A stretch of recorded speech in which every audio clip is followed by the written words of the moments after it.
ఆంధ్రప్రదేశ్లో చంద్రబాబు నాయుడు గారి పరిపాలన మూడు ముక్కలాటగా ఉంది బ్రో, దరిద్రంగా ఉంది. ఎందుకు ఏం నచ్చలేదు? ఇక్కడ బీజేపీ, ఇక్కడ జనసేన, ఇక్కడ టీడీపీ ముగ్గురు కొట్లాడుకోవడం తప్ప ఆంధ్రానికి ఏం చేసేది లేదు.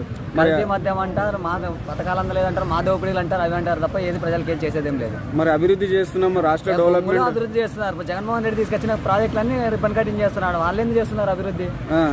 వాళ్ళ పేర్లు చెప్పుకున్నారు అంతే తప్ప ఏంది లేదు. జగన్మోహన్ రెడ్డి తీసుకొచ్చినాడు ప్రాజెక్టులన్నీ, వీళ్ళకైతే ఏం లేదు. ఉద్యోగాలు ఇస్తున్నాము, అభివృద్ధి చేస్తున్నాడు. ఏ ఉద్యోగాలు వదిలాడు చెప్పండి?